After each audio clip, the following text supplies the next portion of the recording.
오늘은 저명한 천재 물리학자로 우주론과 양자 중력의 연구에 많은 기여를 한 스티븐 호킹 박사에 대한 명언을 들려드리고자 합니다.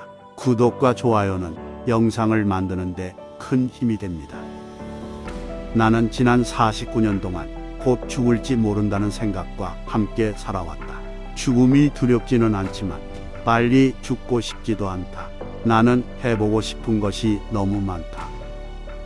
외계인이 지구를 방문한다면 콜럼버스가 미국에 도착했을 때와 같은 결과를 낳을 수 있다. 콜럼버스의 미 대륙 발견은 인디언들에게 나쁜 결과를 가져다 줬다. 우리는 그저 외계인들이 어떻게 우리가 만나고 싶어 하지 않는 존재로 발전했는지 알아보기만 하면 된다.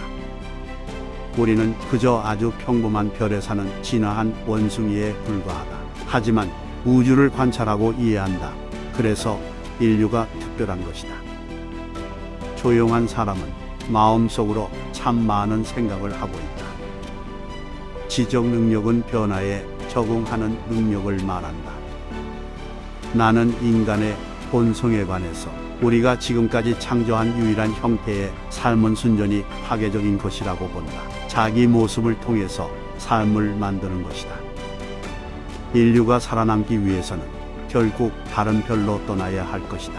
오늘날 인간은 우주로 나아가는 이 위대한 변화에 전념하고 있다. 날고자 하는 인간의 본성 때문이기도 하다. 100년 안에 지구를 떠나야 한다. 재난과 소행성 충돌, 유행성 전염병, 인구 과잉, 기후 변화 등 위기가 계속 증가해 인류가 멸종할 위험성이 계속 커지고 있다. 생존을 원한다면 인류의 미래 세대는 우주 공간에서 생존할 방법을 찾아야 한다. 지구 온난화는 이제 돌이킬 수 없는 전환점에 다다랐다. 이를 부정하는 사람을 만나면 금성으로 떠나라고 말해라. 비용은 내가 낸다고. 신은 주사위를 굴리지 않는다고 아인슈타인이 말했지만 이것은 틀렸다. 블랙홀을 생각하면 신은 주사위를 우리가 볼 수 없는 곳에 던져 놓는다고 볼 수 있다. 삶이란 참 재밌는 것이다. 그렇지 않으면 비극이다. 이 강의가 주는 메시지는 블랙홀이 보이는 것처럼 완벽하게 검은색은 아니라는 것이다. 이전에 우리가 믿었던 바와 다르게 블랙홀은 더는 영원한 감옥이 아니다. 반대편이나 또 다른 우주로 탈출할 수 있다. 그러니 지금 자신이 블랙홀에 빠진 것처럼 막막하더라도 포기하지 마라. 탈출구가 있다. IQ가 높다고 자랑하는 사람은 볼성 사나울 뿐이다. 항상 화나 있거나 불평하는 사람과 공유할 시간은 없다. 삶의 먹구름이 드리운 날에도 이전보다 현재의 삶에 만족하는 자신을 발견하고 혹 놀랐다. 내 병으로 인해 도움이 필요한 것은 분명하다. 하지만 언제나 내 한계를 넘어서려고 노력했고 삶에 충실했다. 남극에서부터 중력이 닿지 않는 곳까지 여행하지 않은 곳이 없다. 어떤 것도 영원히 존재할 수 없다. 아무리 삶이 고달프더라도 언제나 성공할 가능성은 남아있다. 삶이 지속되는 한 희망이 있으니까.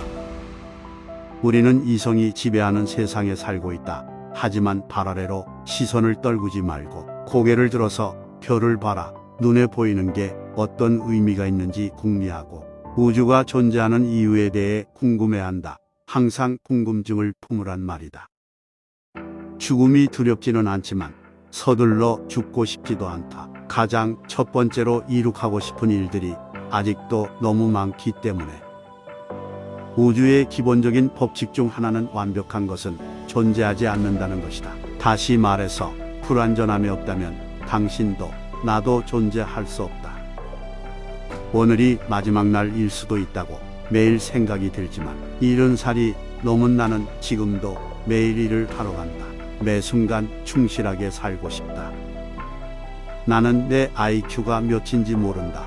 IQ를 뽐내는 건 정신 연령이 어린 사람들이 하는 행동이다. 내가 우주에 대한 인류의 지식에 무언가 보탠 거라면 나는 너무나 행복하다. 오래 살지 못할 것이라는 예상이 나를 더욱 열심히 살게 했고 더 많은 것을 이루도록 만들어줬다. 사랑하는 사람이 없다면 우주가 다 무슨 소용이겠는가? 자발적 창조야말로 무가 아닌 존재의 이유다. 우주가 존재하는 이유이고 우리가 존재하는 이유다. 도화선에 불을 붙이고 우주의 운행을 시작하기 위해 신에게 호소할 필요는 없다. 고개를 들어 별들을 보아라. 당신의 발만 보지 말고. 21살 때 나의 기대는 0으로 줄어들었다. 그 이후로는 모든 것이 보너스였다. 나는 하나님이 없다고 믿는다. 아무도 우주를 창조하지 않았고 아무도 우리에게 운명을 지시하지 않았다. 이것은 천국도 없고 사후세계도 없다는 심오한 깨달음으로 이어진다. 이미 운명이 정해져 있어서 이를 바꿀 수는 없다고 믿는 운명론자도 양쪽을 살피고 길을 건너기 마련이다. 지식의 최대적은 무지함이 아니다. 허황된 지식이다. 신은 있을지도 모르겠으나 과학은 창조자 없이도 충분히 우주에 관해 설명할 수 있다. 피해자는 원한다면 자신의 인생을 끝낼 수 있어야 한다. 하지만 나는 이것이 큰 실수가 될 거라고 생각한다. 나쁘게 보이는 삶이더라도 항상 당신이 할 수 있는 일이 있으며 성공할 만한 부분이 있다. 삶이 있다면 희망도 있다. 내 목표는 간단하다. 우주가 왜 그렇게 되어 있으며 왜 존재하는지 완전히 이해하는 것이다. 감사합니다. 그리고 오늘도 응원합니다. 당신을.